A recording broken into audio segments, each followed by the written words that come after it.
সন্ত ৰামপাল গুৰু মহাৰাজ হৈছে এনে এজন মহাপুৰুষ যিজনে নিজৰ সত্য ভক্তি, তত্ত্বজ্ঞান, কৰোণা আৰু সেৱাৰ বলত সমাজত এক নতুন আদৰ্শ বলবৎ কৰিছে।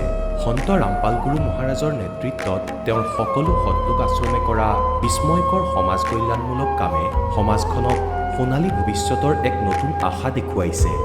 সন্ত ৰামপাল গুৰু মহাৰাজৰ পৰা নাম দীক্ষা গ্ৰহণ কৰাৰ পিছত লাখ লাখ লোকৰ কৰ্কট ৰোগ, এইডছ আদি দুৰাৰোগ্য ৰোগ নিৰাময় হ'ল। সন্তজনাৰ জ্ঞানৰ পৰা অনুপ্ৰাণিত হৈ তেওঁৰ অনুগামীসকলে লাখ লাখ ইউনিট ৰক্তদান কৰে। সন্তজনাই লাখ লাখ ভগ্নী কন্যাৰ যৌতুকমুক্ত বিয়াৰ আয়োজন কৰালে। সন্তজনাই লাখ লাখ মানুহক ড্ৰাগছ আসক্তিৰ পৰা মুক্ত কৰিলে। কোটি কোটি ধ্বংসপ্ৰাপ্ত পৰিয়াল শান্তিত লাগিল। সন্তজনাৰ আশ্ৰমত সমাৱেশৰ সময়ত বিনামূলীয়া চকুৰ চিকিৎসা আৰু দন্ত চিকিৎসাৰ ব্যৱস্থা কৰা হয়। সন্ত ৰামপাল গুৰু মহাৰাজৰ দ্বাৰা পৰিৱেশ সুৰক্ষাৰ উদ্দেশ্যে সময়ে সময়ে বৃহৎ পৰিসৰত বৃক্ষৰোপণ কৰা হয়। সন্তজনাই আৰ্তজনক তাৎক্ষণিক সকাহ দিবলৈ এম্বুলেন্স সেৱা আৰম্ভ কৰিছে। সন্তজনাই তেওঁৰ অনুগামীসকলক তেওঁলোকৰ শৰীৰ দান কৰিবলৈ অনুপ্ৰাণিত কৰে, যাতে মানৱতাৰ সেৱা আৰু চিকিৎসা ক্ষেত্ৰত উন্নতি কৰিব পৰা যায়।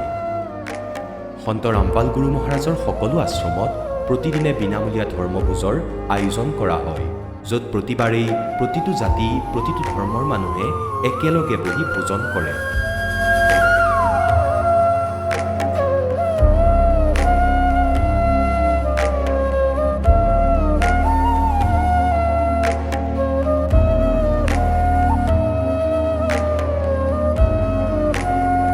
সন্ত ৰামপাল গুৰু মহাৰাজৰ অন্নপূৰ্ণা অভিযানে দৰিদ্ৰ আৰু অসহায় লোকসকলৰ জীৱনত এক নতুন শক্তি আৰু আশাৰ সঞ্চাৰ কৰিছে।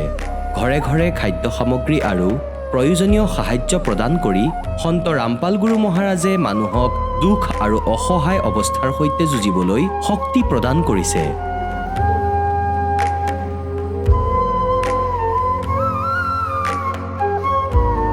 দৰিদ্ৰ লোকসকলৰ বাবে ঘৰ নিৰ্মাণ কৰা সন্ত ৰামপাল গুৰু মহাৰাজৰ অসাধাৰণ কাৰ্যই এনে এক নিদৰ্শন দাঙি ধৰিছে, যি যুগ যুগ ধৰি সন্তজনাৰ উদাৰতা আৰু দয়াৰ প্ৰতীক হিচাপে জনাজাত হৈ ৰ'ব।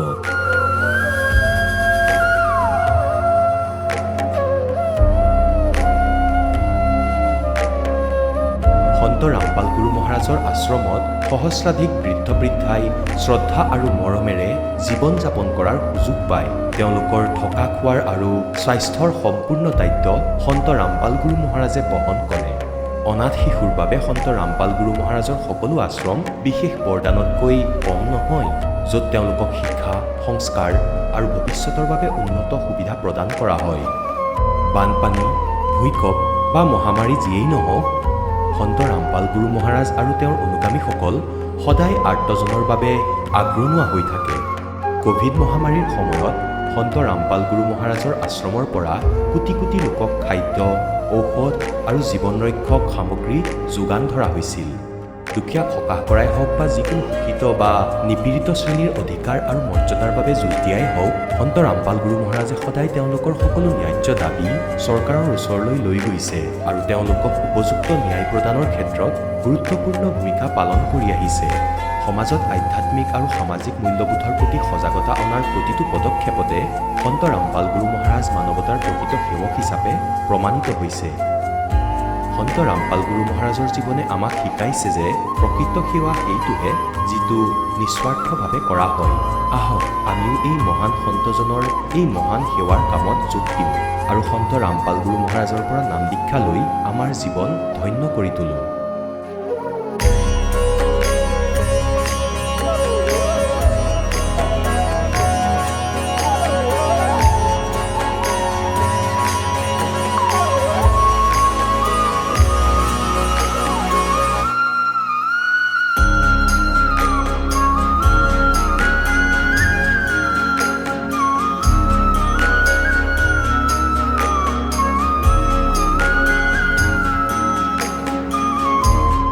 আপোনালোকক পৰিয়ালৰ সৈতে সৎলোক আশ্ৰমলৈ আন্তৰিকতাৰে আমন্ত্ৰণ জনোৱা হ'ল।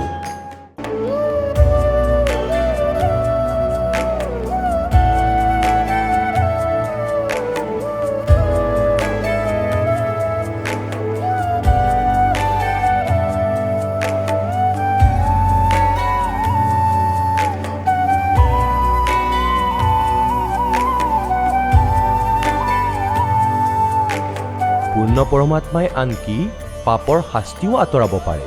এতিয়ালৈকে লগ পোৱা প্ৰতিজন সাধু আৰু মহাপুৰুষে কৈছে যে পাপ কৰ্মৰ পৰিণতি ভোগ কৰিলেহে পাপ নিৰ্মূল হ'ব। সেই প্ৰভু কোন, যি পাপ কাটি পেলায়, যিজনে কালৰ বন্ধনৰ পৰা মুক্ত কৰি দিয়ে? তেওঁৰ নাম কি? পূজাৰ বিধি কি? এই কথা জানিবলৈ অনুগ্ৰহ কৰি অৱশ্যেই শুনক জগতগুৰু তত্ত্বদৰ্শী সন্ত ৰামপাল গুৰু মহাৰাজৰ অমৃত বচন। সৎ চাহেব দৰ্শকসকল, আজি আমি আপোনালোকক শুনাম অসমৰ কোকৰাঝাৰ জিলাৰ এগৰাকী গৃহিণী মহন্তী নন্দৰ জীৱনৰ এক বাস্তৱিক কাহিনী। তেওঁ দীৰ্ঘদিন ধৰি কবিৰ পন্থাৰ সৈতে জড়িত হৈ ভক্তি সাধনা কৰিছিল যদিও জীৱনত প্ৰকৃত শান্তি আৰু কোনো লাভ পোৱা নাছিল। এদিন পিতৃৰ পৰামৰ্শ অনুসৰি তেওঁ সন্ত ৰামপাল গুৰু মহাৰাজৰ আধ্যাত্মিক জ্ঞানৰ বিষয়ে জানিবলৈ পায় আৰু পবিত্ৰ জ্ঞান গংগা পুথিখন অধ্যয়ন কৰে। পুথিখন পঢ়িয়েই তেওঁ শাস্ত্ৰসন্মত প্ৰকৃত ভক্তিৰ পথ বিচাৰি পায় আৰু সন্ত ৰামপাল গুৰু মহাৰাজৰ পৰা নাম দীক্ষা গ্ৰহণ কৰে। দীক্ষা লোৱাৰ পাছতেই তেওঁৰ জীৱনলৈ আহে অভাৱনীয় পৰিৱৰ্তন। তেওঁৰ শাৰীৰিক সমস্যা দূৰ হ'ল, আৰ্থিক অৱস্থা উন্নত হ'ল আৰু তেওঁৰ স্বামীয়েও এক ভয়াৱহ দুৰ্ঘটনাৰ পৰা ৰক্ষা পায়। প্ৰকৃত সদ্গুৰুৰ জ্ঞানে কেনেদৰে তেওঁৰ সমগ্ৰ জীৱন সলনি কৰিলে, আহক পলম নকৰি মহন্তী নন্দৰ নিজৰ মুখেৰেই শুনো। নমস্কাৰ। নমস্কাৰ ছাৰ। পোনপ্ৰথমে আপোনাৰ শুভ নামটো জনাওকচোন। আমাৰ মহন্তী নন্দ। আপুনি ক'ৰ পৰা আহিছে? আমি কোকৰাঝাৰ ডিষ্ট্ৰিক্টৰ চালাগাটিৰ পৰা, আসামৰ পৰা আহিছোঁ। সন্ত ৰামপাল গুৰু মহাৰাজৰ পৰা আপুনি নাম দীক্ষা কেতিয়া লৈছিল? 2016তে নাম দীক্ষা লৈছিলোঁ আমি।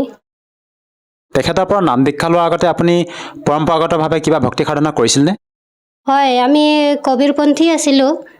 কবিৰপন্থী হোৱাৰ থাকাতে আমি কবিৰ দেৱকে ভক্তি কৰিছোঁ, বেলেগ দেৱী দেৱতা ভক্তি কৰা নাই আমি।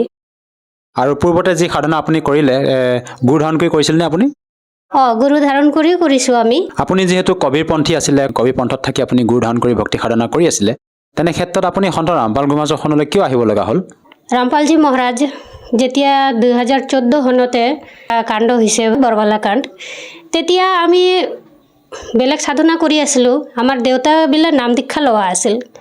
সেই টাইমতে দেৱতা ক'ল যে আমি সৎগুৰু চৰণত নাই, আমাৰ সৎগুৰু চৰণত থাকিলেহে আমাৰ ভক্তিটো লাভ হ'ব। তেতিয়া আমি দেউতাৰ কথা মানা নাই। আমি ভাবিছোঁ আমি আগৰ পৰা কবিৰপন্থী, যিহেতু বেলেগ গুৰু ধাৰণ কৰাৰ কোনো দৰকাৰ নাই আমাৰ। আমি আগৰ পৰাই কবিৰপন্থী, কবিৰ দেৱকে ভক্তি কৰোঁ। এইকাৰণে আমাৰ বেলেগ গুৰু ধাৰণ কৰা বা বেলেগৰ লগত যাৱা আমাৰ কোনো দৰকাৰ নাই। কিন্তু যেতিয়া আমি ৰামপালজী মহাৰাজৰ লিখিত পুস্তক আছে জ্ঞান গংগা, সেইটো পঢ়ি চাইছোঁ। সেইটো পঢ়াৰ পিছতে আমাৰ জ্ঞান হ'ল যে সৎগুৰু কেনেকুৱা হ'লে সৎগুৰু হয় সেইজনে, বা ভক্তি সাধনাটো কেনেকুৱা কৰিলে লাভ পাব। বা আৰু এটা কথা ক'ব খুজিছোঁ, যেনিবা আমাৰ কবিৰপন্থী আগৰ যেটো, সেইটোতে আমাকে কৈছে ব্ৰহ্মা বিষ্ণু মহেশৰ ভক্তি কৰিব নালাগে। সেইজনে কাল হয়, কালেৰ ভক্তি কৰিব নালাগে, অকলে কবিৰদেৱকে ভক্তি যদি কৰা হয় তেনেহ'লে আমি পৰমাত্মাৰ পাম।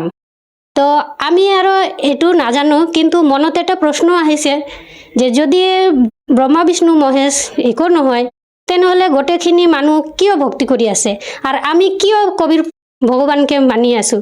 সেইটোৰ প্ৰশ্নটো কোনে উত্তৰ দিয়া নাই। কিন্তু সেইজনে জ্ঞান গংগা কিতাপখন পঢ়ি আমি এইটো বুজি পাইছোঁ যে ব্ৰহ্মা বিষ্ণু মহেশ এইটো এৰি দেৱাৰ বস্তু নহয়, এইটোও তিন লোকৰ স্বামী হয়। সেইটোও ভক্তি সাধনা কৰাৰ মানে নিয়মটো বেলেগ, সেইটোহে গম পাইছোঁ আমি সৎগুৰু চৰণত আহি।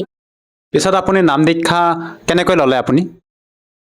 এই জ্ঞান গংগা কিতাপ পুস্তকখন পঢ়ি আমি জ্ঞানটো বুজি পেলাই আমি নাম দীক্ষা লৈছোঁ। আপুনি নাম দীক্ষা ক'ত লৈছিল? আমি ৰহতকত গৈ আমি নাম দীক্ষা লৈছিলোঁ। আৰু আপুনি যিহেতু জনালে যে আপুনি সন্ত ৰামপাল গুৰু মহাৰাজৰ জ্ঞান গংগা নামৰ পুথিখন অধ্যয়ন কৰিলে, লগতে তেখেতৰ জ্ঞান বুজি সন্ত ৰামপাল গুৰু মহাৰাজৰ পৰা বৰ্তমান নাম দীক্ষা লৈ ভক্তি সাধনা কৰি আছে। আৰু আপুনি কবিদেৱক আপুনি কৈছে যে তেওঁ পৰমাত্মা হয়, তেখেতকে আপোনালোকে ভক্তি সাধনা কৰি আছে, আৰু পূৰ্বতেও আপুনি কবিৰপন্থী আছিলে।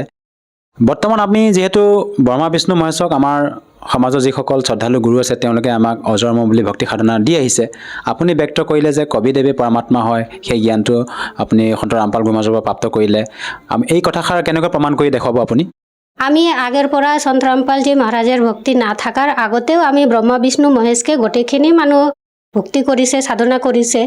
কিন্তু আমি সেইজনকে পৰমাত্মা বুলি ভক্তি কৰিছোঁ, সেইজনে অজৰ অমৰ বুলি ভক্তি কৰিছোঁ। কিন্তু এইটো সত্য নহয়। আমাকে ৰামপালজী মহাৰাজে এইটো গীতাৰ পৰা, বেদৰ পৰা যে যিমানখিনি মানে শাস্ত্ৰ আছে ইয়াৰ পৰা খুলি আমাকে দেখাইছে যে ব্ৰহ্মা বিষ্ণু মহেশ নাচবান, এইটোৰ ওপৰতেও পৰমাত্মা আছে, সেইটোৰ ওপৰে আৰু ভক্তি কৰিব পাৰিলে সেইটো মুক্তি হ'ব। কিন্তু ব্ৰহ্মা বিষ্ণু মহেশ এৰি দেওয়াৰ বস্তু নহয়। সেইজনে 3 লোকেৰ স্বামী হয়। যেহেতু আমি সেইজনকে ভক্তি পৰমাত্মা কবিৰ দেবকেহে কৰোঁ, কিন্তু আমি ব্ৰহ্মা বিষ্ণু মহেশকে এৰি দিয়া নাই। সেইজনে আমাৰ সম্মানিত, আমি সেইজনকে সম্মান কৰোঁ। আৰু পূৰ্বতে আপুনি যিহেতু কবিৰ পন্থত আছিলে, সেই পূৰ্বতে যি আপুনি সাধনা কৰি আছিলে, সেই সাধনাৰ দ্বাৰা আপোনাৰ কিবা লাভ হৈছিলনে? আমাৰ একো লাভ হোৱা নাই। আমি সেইটো নাজানো যে ভক্তি কৰিলে কোনো লাভো হয়। আমি আগৰ পৰা যেহেতু পৰম্পৰাগত আমাৰ দেউতা মানে যেটো পূৰ্বপুৰুষ আছিল গোটেইখিনি কবিৰপন্থী আছিল, এইকাৰণে আমিও কবিৰ মানি আছোঁ। কিন্তু সেইটো ভক্তি কৰাৰ পিছতে যে কোনো লাভ হয় বা পৰমাত্মা দুখ হৰণ কৰে এইটো আমি নাজানা আছিলোঁ। আমাৰ বহুত অসুবিধা হৈছে, বহুত প্ৰব্লেম হৈছে, কিন্তু আমি কোনোদিনও এইটো বিচৰা নাই যে আমাৰ লাভ হ'ব। কিন্তু আমি এতিয়া গম পাই আছোঁ যে সৎ সাধনা কৰিলে কেনেকা লাভ হয়, আৰু আমি লাভটো পাই আছোঁ। আৰু পূৰ্বতে আপোনাৰ যিবিলাক সমস্যা আছিলে, আপুনি যে এতিয়া এই অলপতে ব্যক্ত কৰিলে, কেনেধৰণৰ সমস্যা আছিলে আপুনি পূৰ্বতে যি সাধনা কৰি আছিল? কেনেধৰণৰ মানে অসুবিধা, যেনিবা আমাৰ শৰীৰতে বহুত প্ৰব্লেম আছিল। মাহতে আমাৰ 3,000 4,000 টাকা ডাক্তৰৰ ইয়াতে যাব লাগিছে। মানে প্ৰত্যেক মাহত যদি আমি ডাক্তৰৰ ওচৰতে নাযাওঁ তেনেহ'লে আমাৰ মানে কোনো ঠিক ঠিকানা নাই যে কি হ'ব। কিন্তু এতিয়া এনেকা হৈছে যে আমাৰ ডাক্তৰৰ ওচৰতে যাব নালাগে। যদিও যাব লগা হয়, এনে জ্বৰ চৰ্দি বা অলপ মানে যিখানে আমাৰ হাজাৰ টাকা লাগিছে, ইয়াতে আমাৰ 20 টাকা বা 100 টকাৰ ওষুধ খালে আমাৰ এইটো ঠিক হৈ যায়। আৰু অন্য আপুনি কেনেধৰণৰ লাভ পাইছে সেই বিষয়ে অলপ কওকচোন। আমি মেইনটো আমি ভক্তি সাধনা কৰি আমি আধ্যাত্মিক জ্ঞানটো লাভ কৰিছোঁ। তাৰপিছত আমাৰ হাজবেণ্ডটো অটো মানে 3 হুইলাৰ গাড়ীটো চলাই আছিল। সেই টাইমতে আমাৰ হাজবেণ্ডৰ এক্সিডেণ্ট, বহুত বেয়া কৰি এক্সিডেণ্টটো হৈছিলে। কিন্তু ইয়াৰ পৰা আমাৰ ৰামপালজী মহাৰাজ সদগুৰু আমাৰ হাজবেণ্ডক প্ৰাণদান দিছে। মানে এনেকা বেয়া কৰি এক্সিডেণ্টটো হৈছিলে, গোটেইখিনি মানুহ আহি চাইছে যে এনেকা গাড়ীটো কেনেকৈ খাৰা হৈ আছে।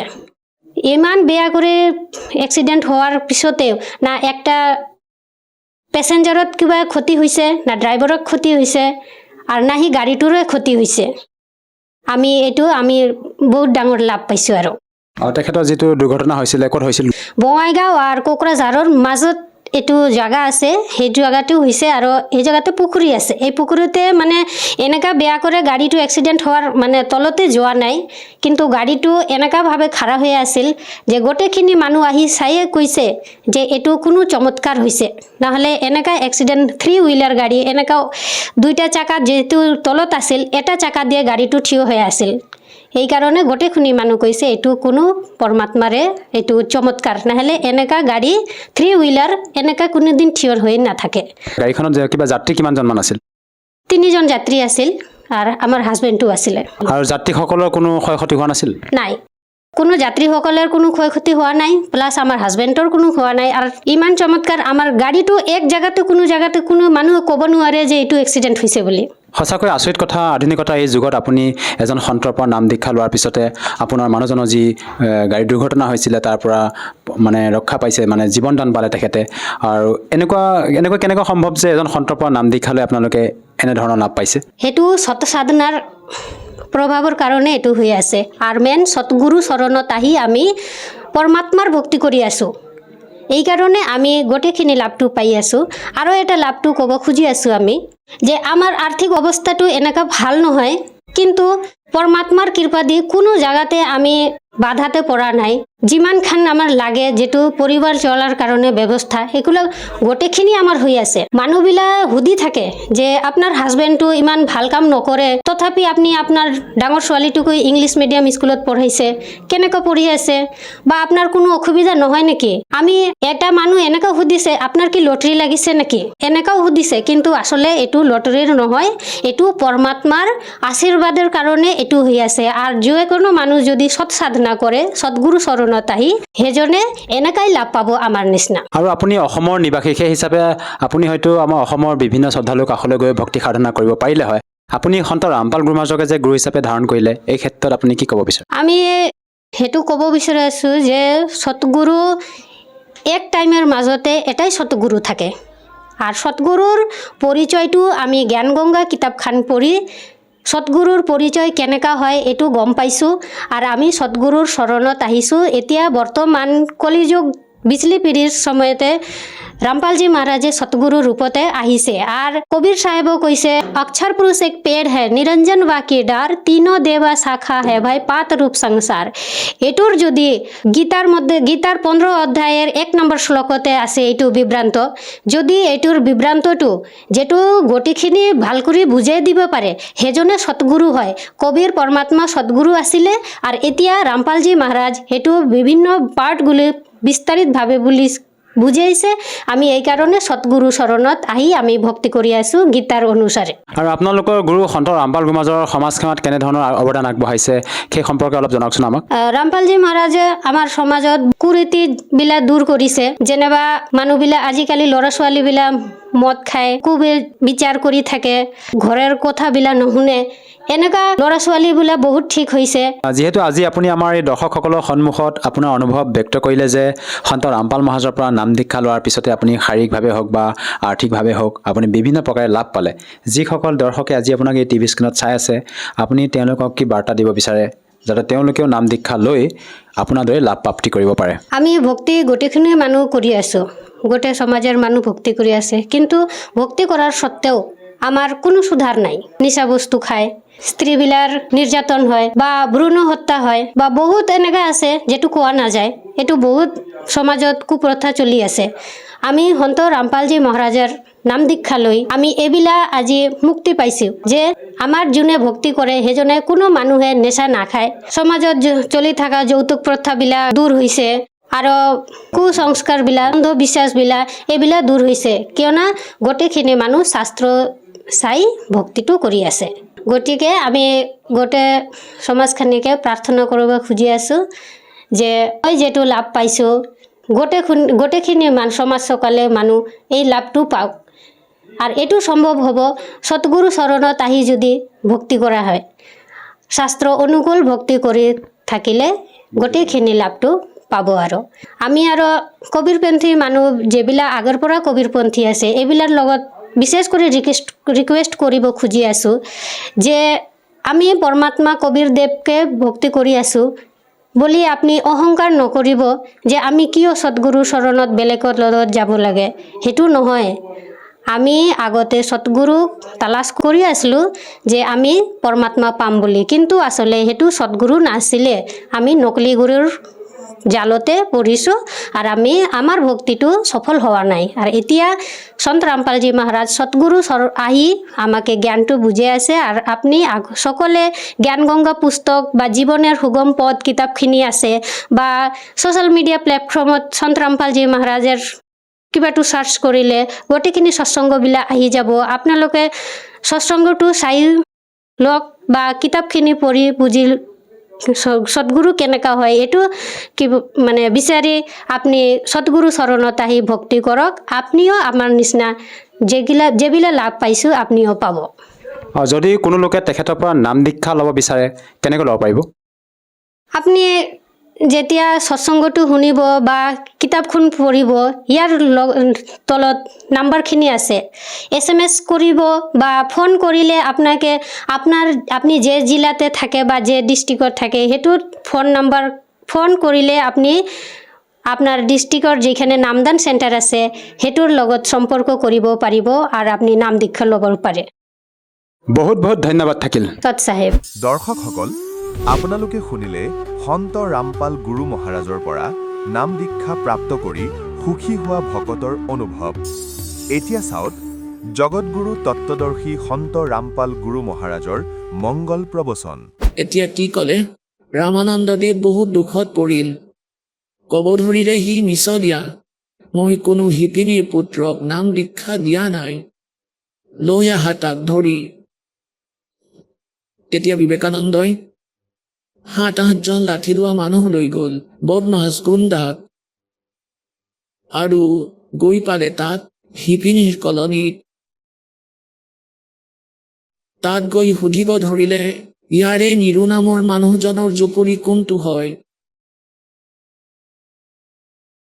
তেতিয়া সেইখন কলনীৰে কিছু ব্যক্তি আৰু পুৰুষ আৰু মহিলাই সিহঁতৰ ভাৱ ভংগীমা দেখি গম পালে যে ইহঁতে ভাল উদ্দেশ্যলৈ অহা নাই, আৰু নিৰুৰ ঘৰ মানে জুপুৰিৰ কথা সুধিছে। তেতিয়া তাৰে মাজৰ এহাল স্ত্ৰী পুৰুষে আগতেই গৈ সিহঁতক সজাগ কৰি দিলে সেই নিমাক যে আজি কেইটামান ব্যক্তি ভাল উদ্দেশ্যলৈ অহা নাই কলনীলৈ, আৰু আহিয়ে সিহঁতে তোমালোকৰ ঘৰৰ ঠিকনা সুধিছে, সিহঁতে হাতত লাঠি লৈ থৈছে। গতিকে তেতিয়া নিমাৰ মনলৈ আহিলে যে এই কবিৰ এইজনেই সেইজন, যিয়ে ব্ৰাহ্মণক কিবা নহয় কিবা প্ৰকাৰে অশান্তি দিয়েই, আৰু মই ইয়াক বহুত বুজাইছিলোঁ কিন্তু সি নামানে।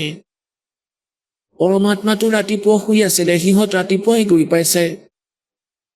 নিমাই সেই কেঁচুৱা বালক ভগৱানক জগাই দিলে আৰু ক'লে যে পুত্ৰ তুমি কাকনো কি ক'লা? এনেকুৱা অকৰ্মণ্য ব্যক্তি ব্ৰাহ্মণক।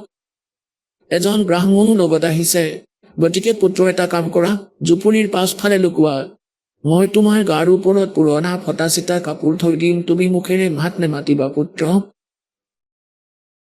গতিকে এনেকৈ নিমাই পৰমাত্মাক লৈ গৈ জুপুৰিৰ পাছফালে শুৱাই দিলে, আৰু তেওঁৰ ওপৰত এনেকৈ পুৰণা ফটা চিটা কাপোৰ থৈ দিলে যাতে ইহঁতৰ অনুভৱ নহওক যে ইয়াত বালক এটা লুকাই আছে। তেতিয়া গৈ পালে বিবেকানন্দ আৰু তেওঁৰ লগত অহা দুষ্টসকল,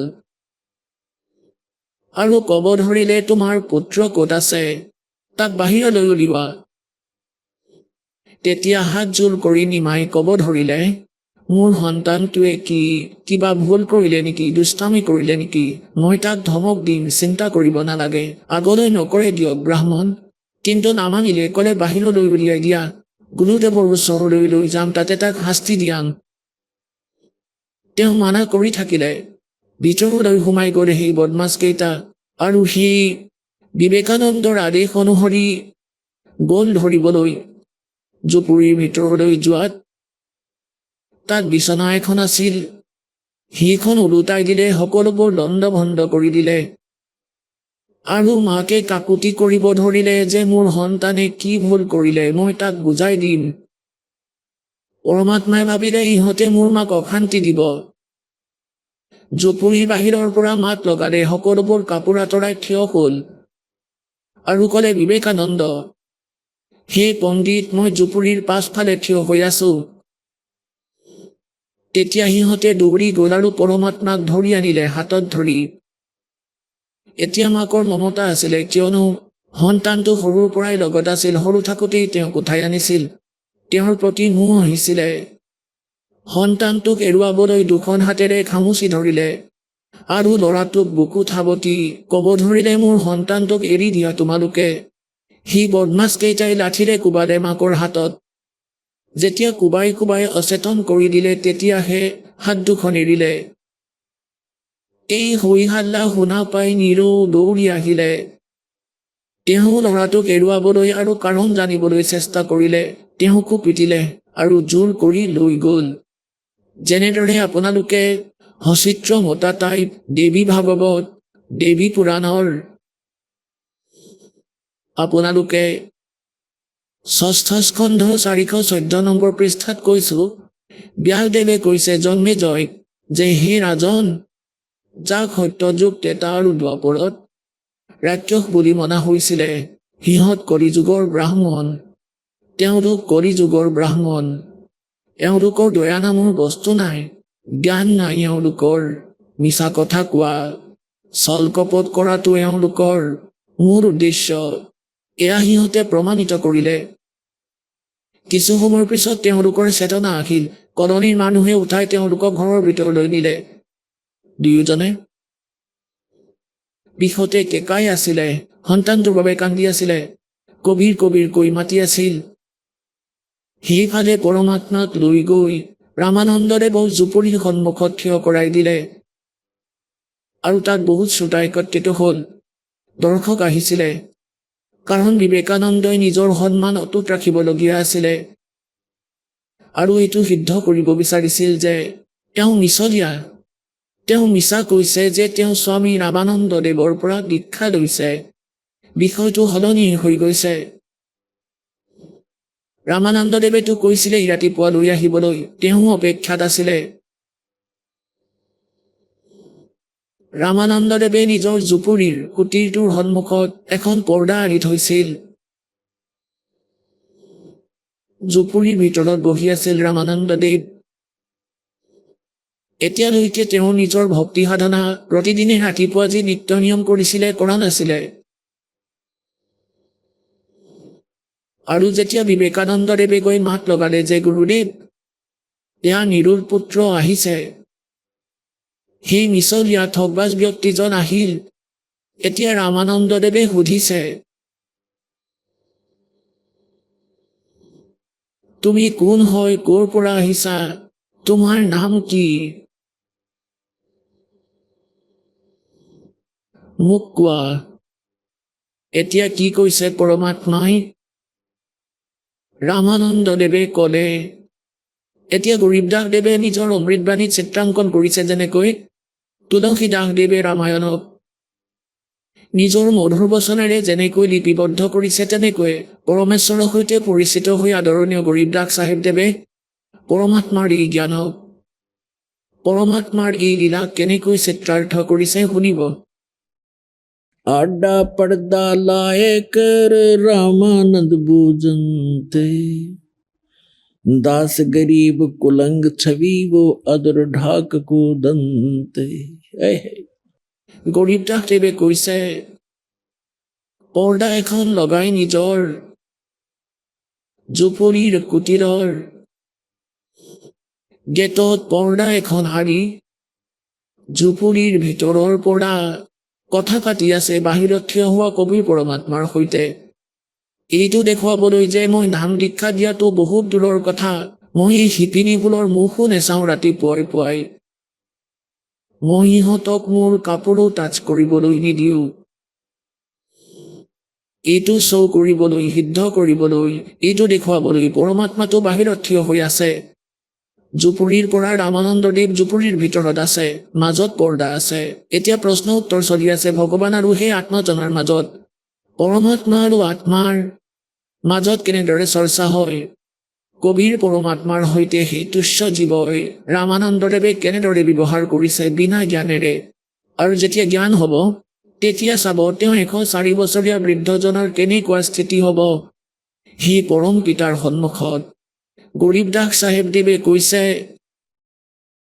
आडा पर्दा लाए कर रामानंद बूझनते, दास गरीब कुलंग छवि ही अदर ढाक को दंत। যেনেকৈ মৃগই জঁপিওৱাৰ দৰে কৈছে জুপুৰিৰ ভিতৰত জঁপিয়াই আছে খঙত।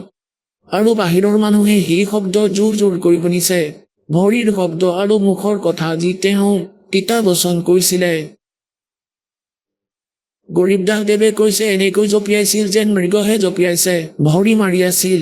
আৰু কি কৈছিলে? कौन जात कौन कुल पंथ है और कौन तुम्हारा नाम है, गरीबदास आदीन गति फिर बोलत हैं बलि जाऊं मैं। ৰামানন্দদেৱে সুধিছে তোমাৰ জাতি কি আৰু তোমাৰ পন্থ কি আৰু তোমাৰ নামটো কি? এতিয়া গৰীবদাসদেৱে কৈছে পৰমাত্মাই এই প্ৰশ্নৰ উত্তৰত যেনেকৈ এজন শিষ্যই নিজৰ গুৰুদেৱৰ সন্মুখত বিনম্ৰ হৈ কথা কয়। গতিকে কি কৈছে? ৰামানন্দদেৱে সুধিলে, कौन जात कुल पंथ है, कौन तुम्हारा नाम है? गरीब दास गरीब आधीन गति, फिर बोलत है बलि जाऊं मैं। গৰীবদাস দেৱে কৈছে, সি পৰমাত্মাৰ ওপৰত সমৰ্পিত হৈ যাওঁ। ইমান আধীন হৈ ক'লে।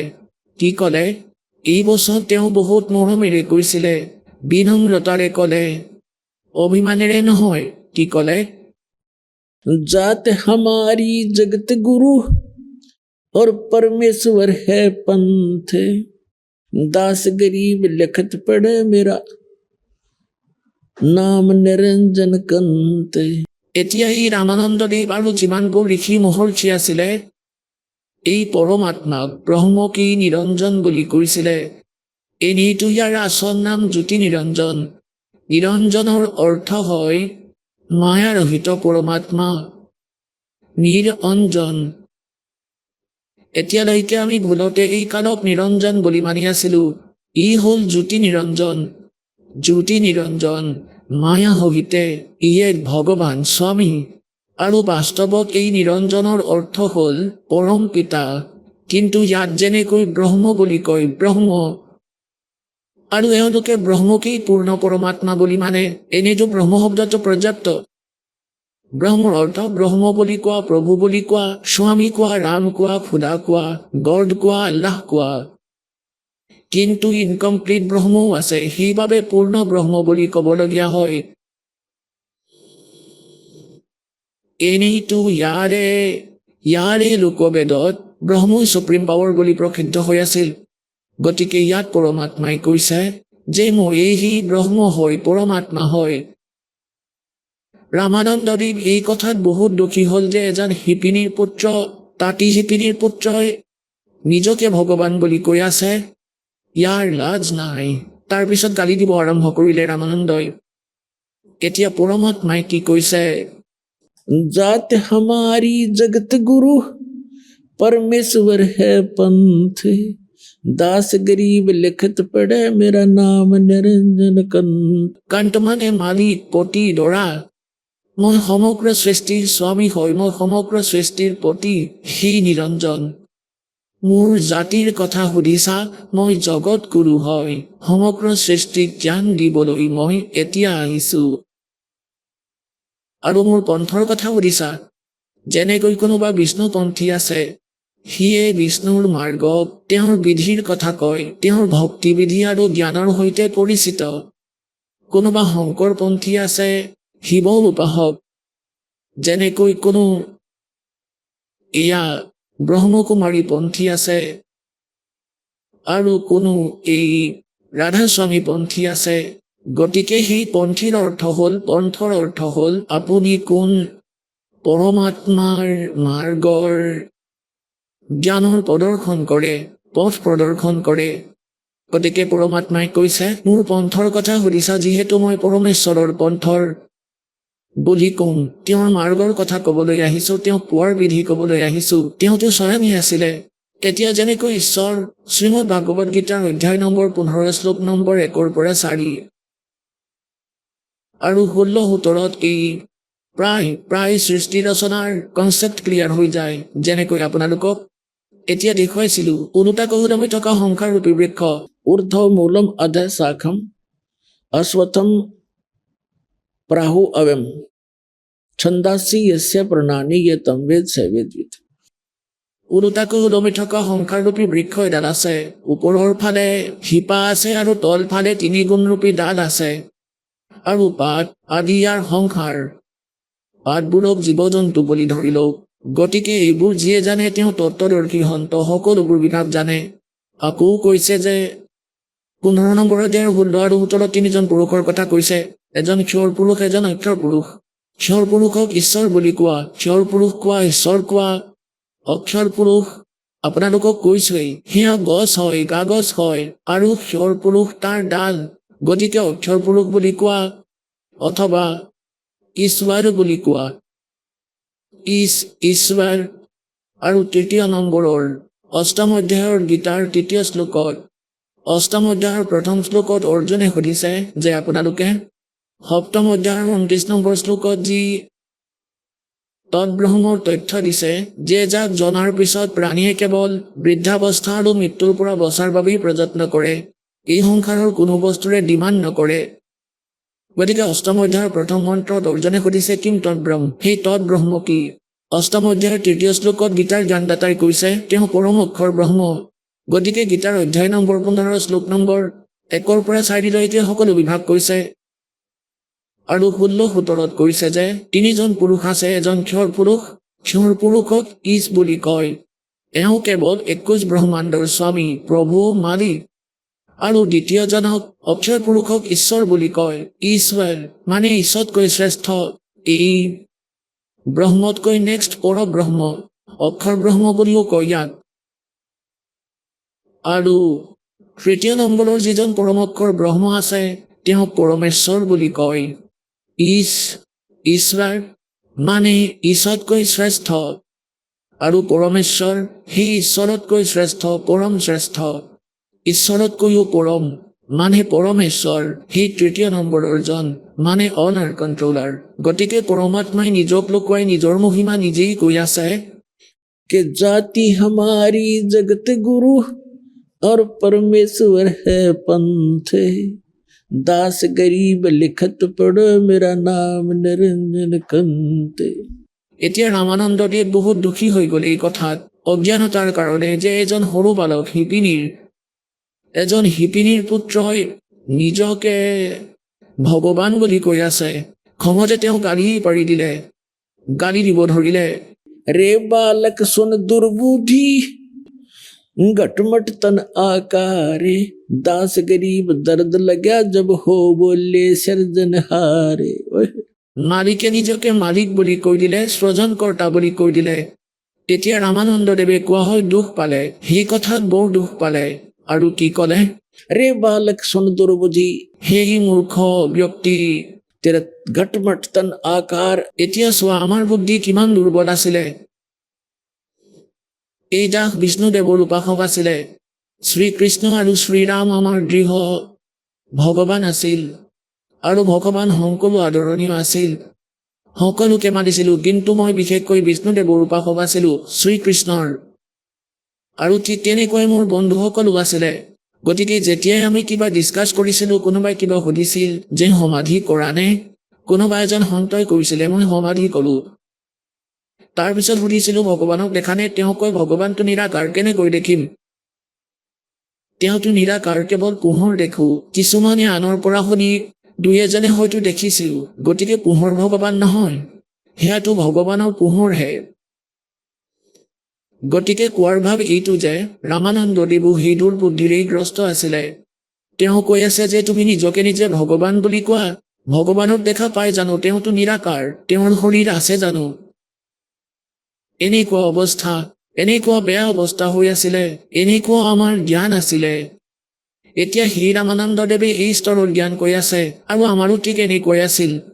গতিকে কি কৈছে? तेरे बालक सुन दुर्बुद्धि घटमट तन आकारे। गरीब दास दर्द लगा हो बोले सर्जनहार। সেই দুৰ্বুদ্ধিৰ বালক, তোমাৰ শৰীৰ দেখা পোৱা গৈছে, তোমাৰ আকাৰ আছে আৰু নিজকে ভগৱান বুলি কৈছা। গতিকে গৰীবদাসদেৱে কৈছে যে ৰামানন্দদেৱে এই কথাত বৰ দুখ পালে, ভগৱানে নিজকে ভগৱান বুলি কৈ দিলে। तुम मोमन के पालेवा जुल्हे के घर बासे। दास गरीब अज्ञान गति एता दृढ़ विश्वास। আৰু কনফিডেন্সেৰে কৈ আছিলে ভগৱানে कि तुम मोमन के पालवा। তুমি এজন মুছলমানৰ ঘৰত ডাঙৰ দীঘল হৈ আছা। কথাতে কোৱা হয় যে অমুক তোমাৰ এনেকুৱা মানে বহুত বেয়াকৈ সম্বোধন কৰি আছে ৰামানন্দদেৱে, এইটো জানি যে তুমি শিপিনী আৰু এজন মুছলমানৰ ঘৰত ডাঙৰ দীঘল হৈ আছা। তুমি এজন শিপিনীৰ ঘৰত থাকা আৰু তুমি নিজকে ভগৱান বুলি কৈ আছা। तुम मोमिन के पालेवा तेरा जुल्हे के घर बासे। दास गरीब अज्ञान गति एता दृढ़ विश्वास। मान बढ़ाई छोड़ कर बोलो बालक बहन ৰামানন্দদেৱে কৈছে চিধাকৈ কোৱা কথা, অভিমান ত্যাগ কৰা, অভিমানতে নিজকে নিজে ভগৱান বুলি নকবা। मान बढ़ाई छोड़ कर बोलो बालक बहन दास गरीब अदम मुखी एता तुम गट फैन तरक तलु से बोलते रामानंद सुर ज्ञान गरीब दास गरीब को जाते हैं आखिर नीच निचा निदान। এতিয়া ৰামানন্দদেৱে কৈ আছে যে তোমাৰ জাতৰ নাম নাই কু জাত, তুমি কাৰ হৈ সেইটোৱেই নাজানো, তোমাক কৰি থকাহে পাইছিল নিৰুৱে। আৰু কি কৈ আছা, নিজে এটা কু জাত নিজ, সেইবাবে সৰু হৈ ডাঙৰ কথা ক'ব নালাগে। तर्क तलु से बोलते रामानंद सुर ज्ञान दास गरीब को जात है आखिर नीच निदान। এই শব্দ ৰামানন্দদেৱে কৈ আছে, যিহেতু তুমি নিজ জাতিৰ, সেইবাবেই যি টি কথা বকি আছা, নিজকে ভগৱান বুলি কৈছা। परक नरक तो को नहीं तू नीच कुलीन कुजात दास गरीब अकल बिना तैजे कही क्या बात। নভবা নিশ্চিন্তাকৈ কি কথা কৈ দিলা, নিজকে ভগৱান বুলি কৈছা। ৰামানন্দদেৱৰ বৰ খং উঠি গ'ল এই কথাত। এতিয়া পৰমাত্মাই কি কৈছে, मैं के बदन खुलासे करे सुन स्वामी परवीन। মানে গুৰুদেৱে ধমক দি আছে, গালি দি আছে, কিন্তু এজন সুযোগ্য শিষ্যৰ ভূমিকা কৰি ভগৱানে হাতযোৰ কৰি থিয় হৈ আছে এনেকৈ। আৰু কি কৈছে, ভিতৰৰ পৰা সুখী, গুৰুদেৱে মোক ধমক দি আছে। আৰু যদি অকৰ্মণ্য শিষ্য হ'ল হয়, গুৰুদেৱে ধমক দিলে দোষী হ'ল হয়। কিন্তু এজন সুযোগ্য শিষ্যই ভাবি লয় যে গুৰুদেৱে আমাক ভালৰ বাবেহে ধমক দিয়ে, খং কৰে আমাক দেখুৱাবলৈ।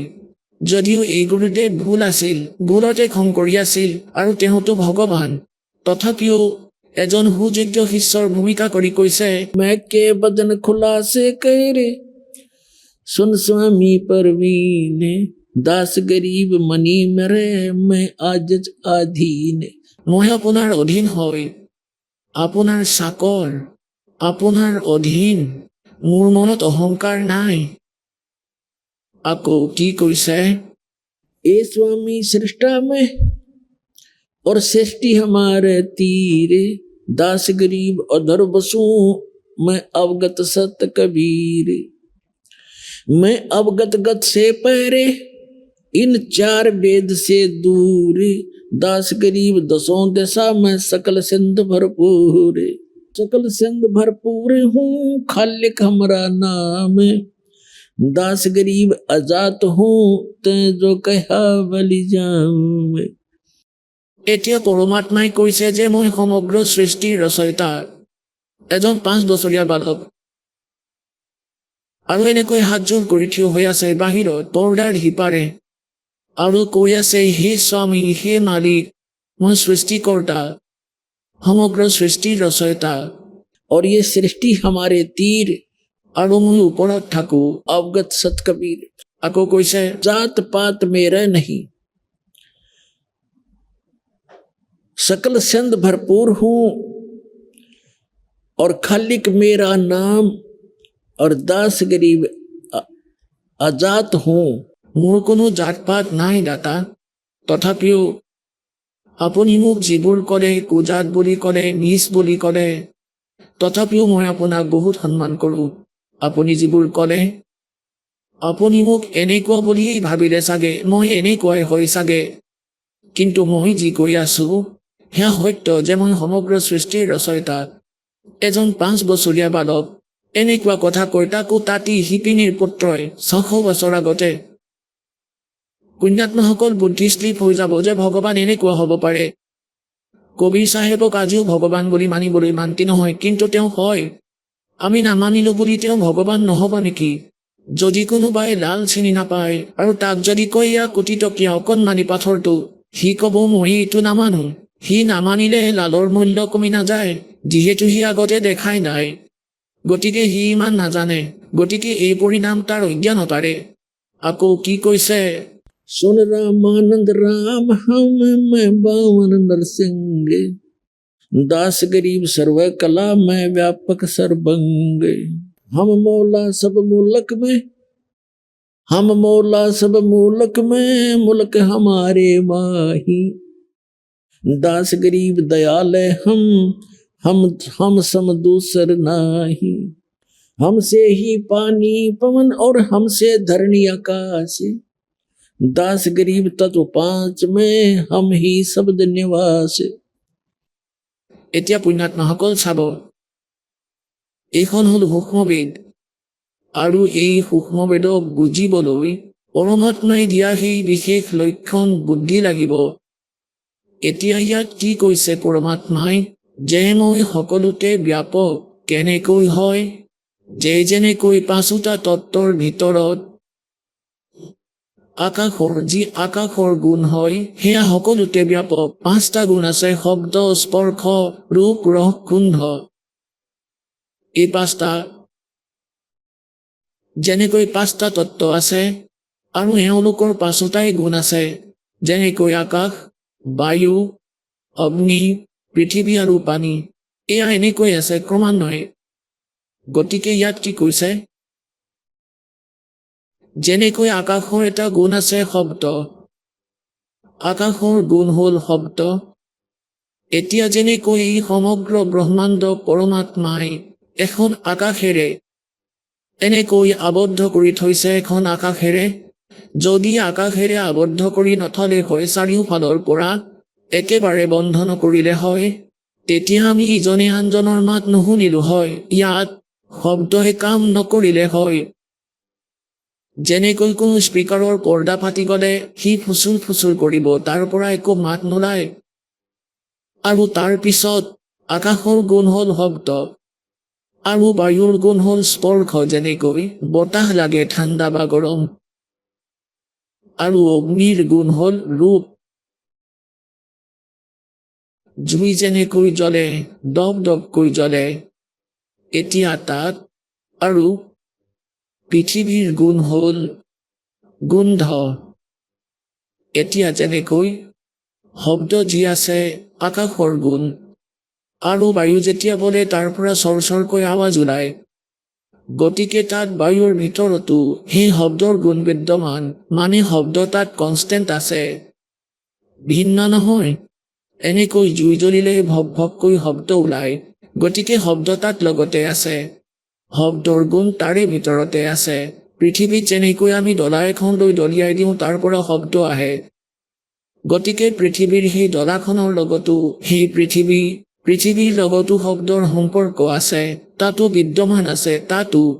আহক আমি এতিয়া সেই শ্ৰদ্ধালুসকলৰ অনুভৱবোৰ জানো, যিসকলে জগতগুৰু তত্ত্বদৰ্শী সন্ত ৰামপাল গুৰু মহাৰাজৰ পৰা দীক্ষাপ্ৰাপ্ত কৰিছে তথা তেওঁ কোৱা ভক্তিমাৰ্গ এওঁলোকে অৱলম্বন কৰি আছে।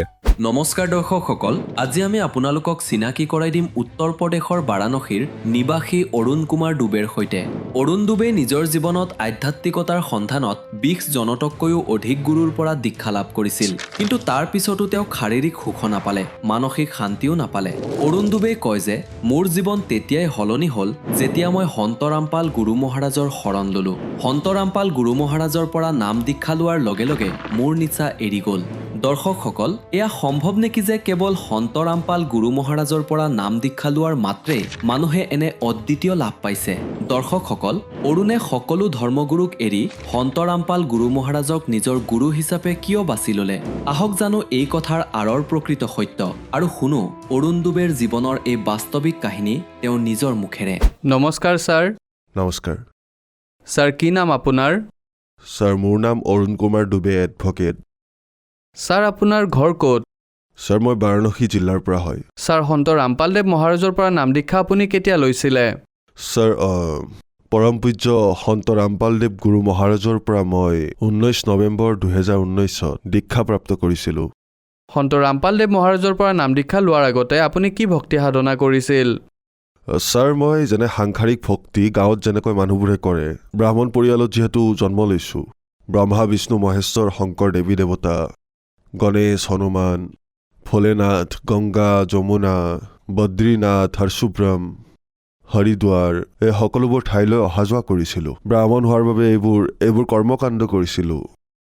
আৰু এই সকলোবোৰৰ বাবে যিসকলক মহাপুৰুষ বুলি কোৱা হয়, সন্ত য়াৰং মহাৰাজদেৱ, স্বামী কৰপাত্ৰী মহাৰাজদেৱ, স্বামী ৰাম ৰহিমদেৱ, এই মথুৰাৰ ৰাধাস্বামীজন, সদগুৰু তাৰ এই মথুৰাৰ, আৰু ছাৰ এই পৰাও আশ্ৰমৰ অৱধূত ৰামদেৱ, আৰু পৰম শিষ্য চন্দ্ৰৱতী মহাৰাজদেৱ, গৰৱাঘাটৰ মহাৰাজদেৱ, চিতৌনীৰ মহাৰাজদেৱ, কৰ্ধনাৰ মহাৰাজদেৱ, আৰু এই পৰমানন্দ মুনি মহাৰাজদেৱ, হৰিদ্বাৰৰ গায়ত্ৰী পৰিয়ালৰ আচাৰ্যদেৱ, মাতা স্বামী ৰজনীশদেৱ মহাৰাজদেৱ এই সময়ত নাই বাৰু, প্ৰেম ৰাৱত মহাৰাজদেৱ, তেওঁৰ ভাতৃ ভোলেনাথ মহাৰাজদেৱ, সতপাল মহাৰাজদেৱ, আচাৰাম বাপুদেৱকো লগ পাইছিলোঁ, বীৰেন্দ্ৰ দীক্ষিতদেৱকো লগ পাইছিলোঁ।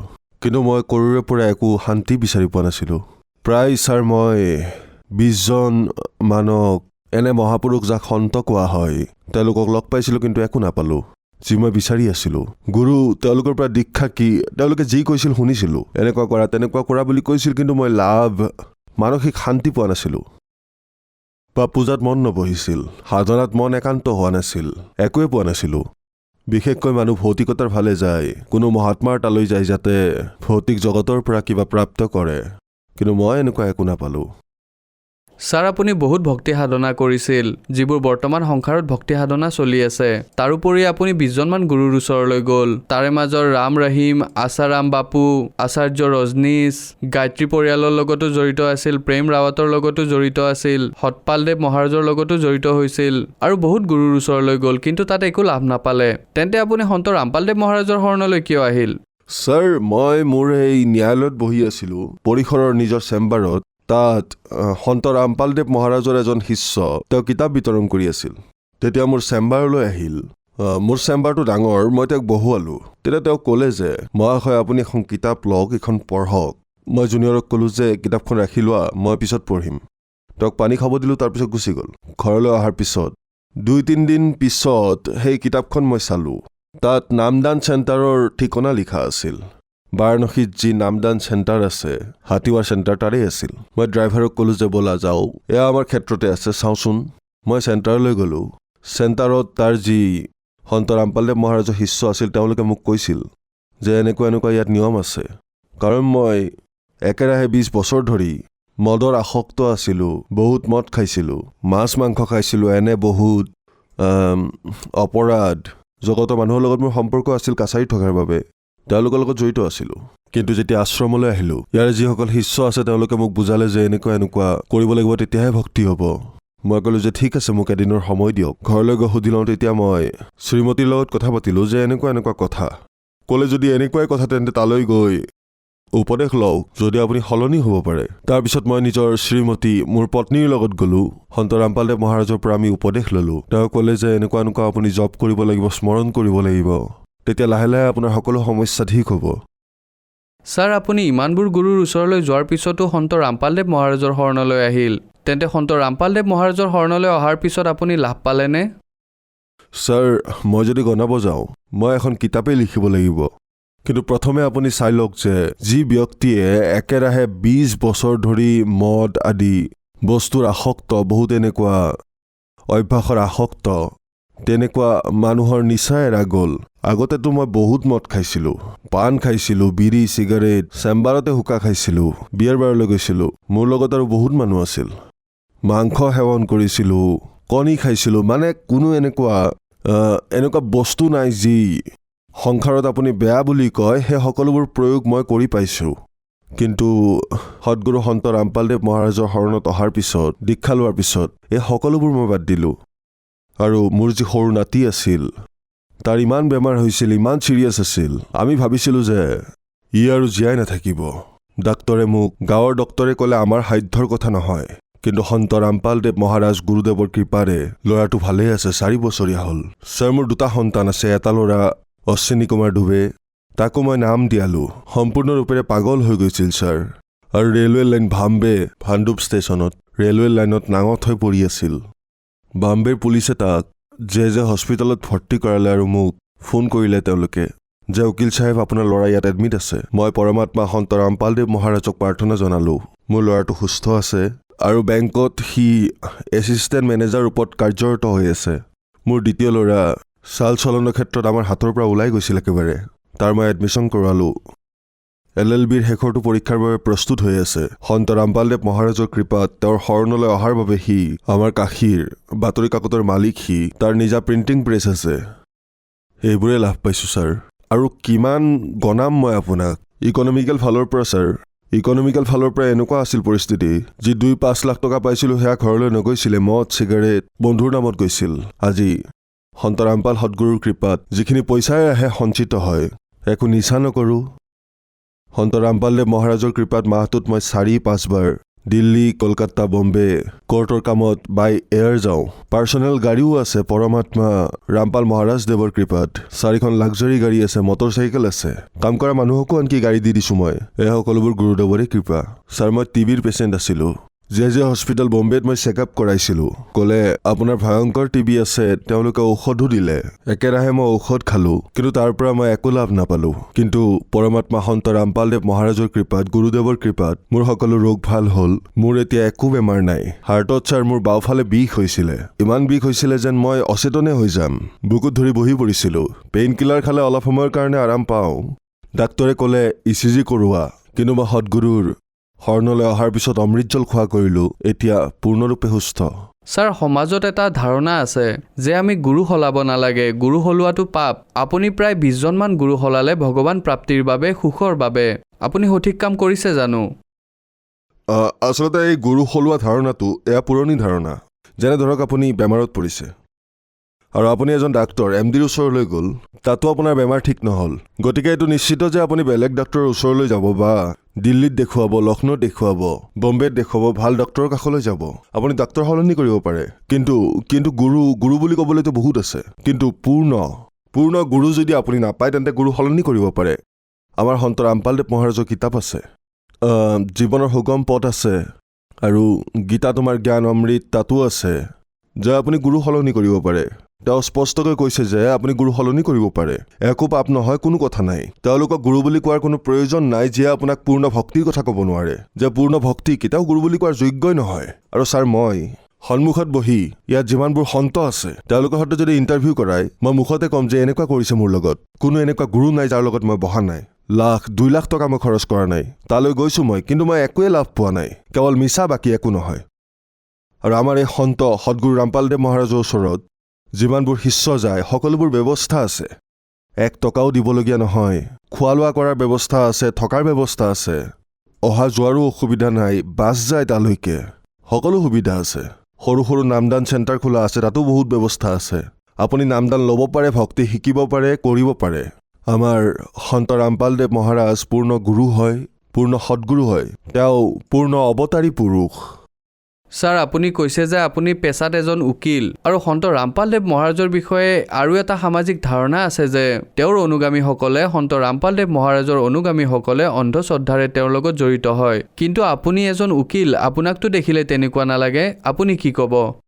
আমাৰ গুৰু সন্ত ৰামপালদেৱ মহাৰাজ তেওঁ ভক্তি যি বিধি কয় তাত গীতাৰ উদাহৰণ দিয়ে, যজুৰ্বেদৰ উদাহৰণ দিয়ে, শ্ৰীমদ ভাগৱতৰ উদাহৰণ দিয়ে, শ্ৰীমদ দেৱী ভাগৱতৰ উদাহৰণ দি বুজায় যে এনেকুৱা ভক্তি কৰা, এইবোৰ ভক্তি বাদ দিয়া যিবোৰ আগৰ মানুহে কৈছিলে। উদাহৰণ দি প্ৰমাণ দেখুৱাই তেওঁ কৈ যে ভক্তি এনেকুৱা, এই যি 3টা এয়াই হ'ল নাম। পূৰ্ণ পৰমাত্মাৰ এইটোৱেই নাম। এয়া ব্ৰহ্মৰ নাম, এয়া পৰব্ৰহ্মৰ নাম, এয়া পূৰ্ণ পৰমাত্মাৰ নাম। প্ৰমাণৰ সৈতে ভক্তিৰ কথা কয়, গতিকে তাত অন্ধ ভক্তৰ কোনো কথাই আহি নপৰে। ছাৰ, সন্ত ৰামপালদেৱ মহাৰাজৰ পৰা নাম দীক্ষা কেনেকৈ ল'ব পাৰি? ছাৰ, আমাৰ মহাৰাজ সন্ত ৰামপালদেৱ মহাৰাজৰ সৎসংগ TV চেনেলত বহুতকেইটা চেনেলত আহে। তাত তলত হালধীয়া শাৰী এটা বাৰে বাৰে আহি থাকে। তাৰ নম্বৰত আপুনি যোগাযোগ কৰি নামদান চেণ্টাৰৰ ঠিকনা লৈ তালৈ গৈ নাম প্ৰাপ্ত কৰিব পাৰে। আৰু মানুহে এনেকৈয়ে কৰি আছে। ধন্যবাদ ছাৰ। ধন্যবাদ ছাৰ, ধন্যবাদ।